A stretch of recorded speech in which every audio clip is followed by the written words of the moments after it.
Hello, and thank you for joining me this evening. My name is Alicia Lindsay, and tonight I will be discussing why armed teachers is problematic and not a solution. Did you know that less than 2% of youth homicides occur while at school? Due to the fact that these school shootings are not taken so lightly when discussed, they appear more common than they actually are. For example, there was Columbine High School in 1999 and Sandy Hook Elementary in 2012, a grand death total of 39 people. These unforeseeable losses have resulted in numerous discussions of solutions for these crimes. One proposed by the NRA was arming our teachers. Russ Moore, a principal himself, states in Education Week's article, "Teachers are not armed defenders. Instead, they are educators."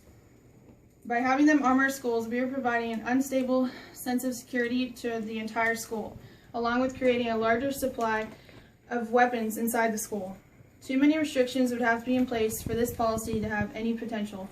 Luckily, there are some precautionary steps that can be taken to keep our students safe while at school without weapons in every classroom.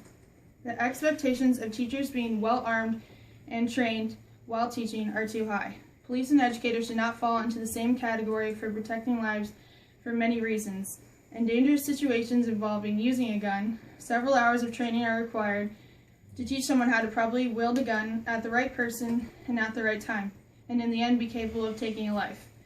We cannot expect this from our teachers. It's just not right. By having a gun in every classroom, we are giving students the feeling they are in an unsafe environment, by leading them to believe there is something they need constant protection from. This is not what we want.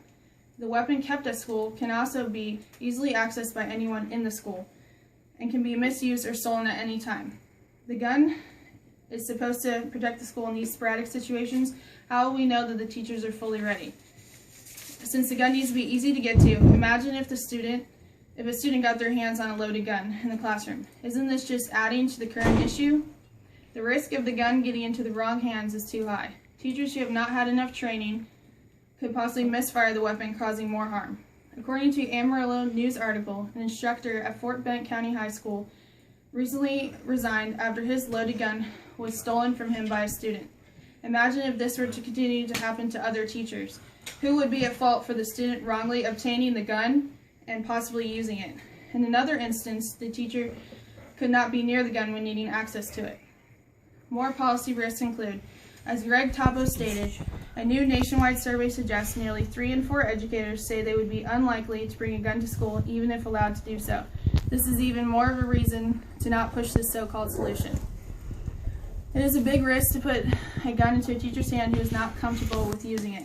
For example, a teacher could begin by returning fire to a student attacking the school and in the process kill other children. Once again, a problem and not a solution. Teachers have also expressed a bigger fear for students bigger than them overpowering them, taking the weapon and using it against them or other students. As stated by Alan Rostron, states such as South Dakota, Tennessee, and Texas have all passed the bill allowing school employees to use weapons inside schools. Few have chosen to do so. The majority of teachers are just not interested. So far, this policy has proven to be ineffective. Armed security personnel would be more commonly accepted as protection than school volunteers would. Some solutions for protecting our students without keeping a gun in every classroom include providing students with good mental health courses, unlimited counseling, and we can also strengthen the security systems by a buzzer to enter and exit the building, automatic locks, and strict access to children at all times during the day. Metal detectors and constant monitoring of the campus is also a possible solution. In conclusion, our teachers of our schools have not signed up to be armed defenders in any way. Requiring teachers to wield a weapon in defense of the school is asking too much. More consequences would come from this policy than any stable safety would. The school cannot properly operate if the teachers are constantly wondering if they should pull out their weapons or not, or if they are properly put away. Instead, teachers can spend their time helping students mentally, giving them the knowledge to know that violence will not be tolerated in schools. We can make schools feel safe again without the presence of guns. Gun-free schools are safer than those that are protected by short-time trained teachers. Let's keep everyone safe and not jump the gun. Thank you for listening.